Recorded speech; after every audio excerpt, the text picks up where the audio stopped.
Sveiflugreining í janúar 2016 hjá Ragnhildi Sigurðardóttur. Gripið nú farið að líta ansi vel út, en eitt af því sem ég fylgist svolítið með þessi lína hér.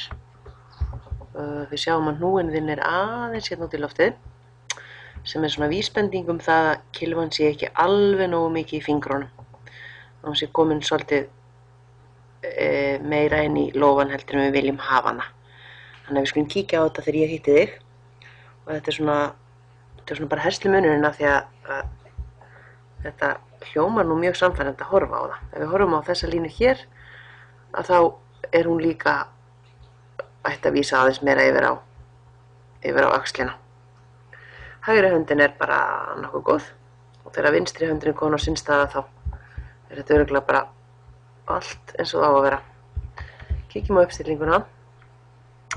Hér er hann Aron Badley með þér. Það er aðeins svo mikið bil á milli fótanna. Boltinn er á fínum stað, handleggirnir beinir og miðað við þessa mynd við sjáum það betur þegar við skoðum þetta á hlið að þá hallar þér aðeins svo mikið fram. Við skulum kíkja bara strax á það. Hérna. Tökum hann hérna við hliðina þér. Aðeins of mikill framhalli. Ef að framhallinn er of mikill þá getur þú lent í því að þunginn þinn fari að sækja svolítið á tábergið og það eru meiri líkur á því að þú þurfir að fara að lyfta þér til þess að koma hreyfingunum fyrir. Ef við horfum á hérna höfuðið, sjáum það svolítið. Það er hvort þú ert að reisa þig upp. Við setjum hérna línur og sjáum það líka á þessari línu hvað hún er miklu flatari hjá þér og hvað þessi vinkill er breiðari og það er tilkomið af því líka að þú hallar þér meira fram. Innan þessa svæðis ætti kylfan að ferðast og sjáum hún gerir það hjá Aron Badley. Fyrst er hún samsíða neðri línunni, svo verður hún samsíða efri línunni og svo leggja hendurnar af stað niður, olnboginn leitar að síðunni og leið og hendurnar leggja af stað, byrja fætur að vinna og eins og við töluðum í fótavinnutímanum okkar að boltinn er ekki floginn þegar heilmikið hefur gerst fyrir neðan mitti og við sjáum hvað mjaðmirnar hafa snúist mikið og hann hefur búið til alltaf pláss sem hann þarf fyrir hendur og kylfu á leiðinni niður. Þannig að hendur og kylfa hafa alltaf pláss að þau þurfa til að fríhjóla í gegn á þess að lendi árekstri við líkamann. Þar af leiðandi nær hann hámarks hraða á kylfuna, slæri lengra og hittir boltann betur. Sjáum hvernig hann endur þarna í góðu jafnvægi. Kíkjum á hreyfingarnar þínar. Sérðu hvernig þú byrjar á að lyfta þér. Þetta getur minnkað mikið með því að passa bak hallan þinn. Og af því þú lyftir þér þá beygirðu þig aftur niður.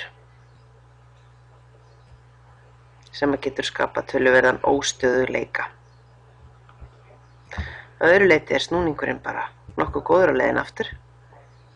Hérna sérðu hvernig bakið þitt snýr í áttina sem þú átt að fara sem er mjög gott.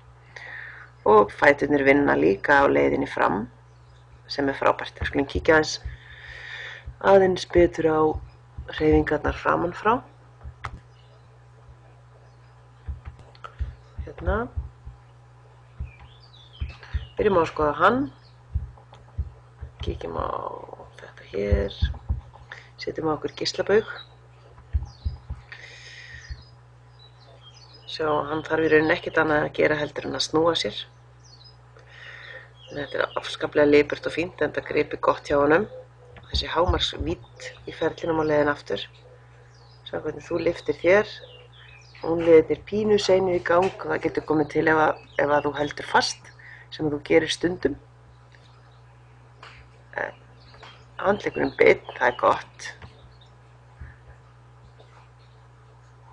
Og þarna sjáum við að snúningurinn á toppnum er alveg rosalega góður en hérna myndum við vilja hafa hendurnar þínar aðeins meira hér og únlis vinnuna þá aðeins meiri. Þetta horn hérna á milli er stærra en við vildum hafa það sem segir okkur það að þú heldur fast og þú virkjar ekki alveg jafn vel kraftin úr úrliðanum eins og við myndum vilja gera. Það kemur kylfa niður.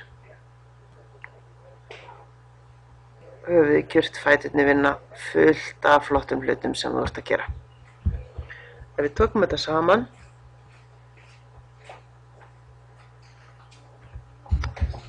að þá stærsta hluti falið í að halda rétt og halda laust og rétt aðeins betur úr þér, þannig að þú auðveldara með að láta þetta gerast á leiðin aftur í staðinn fyrir að þú þurfa að reisa þig upp úr stöðuninni sem að getur valdið óstöðuleika og gefið þig léleg höggin þín þegar þú ert ekki í stuði.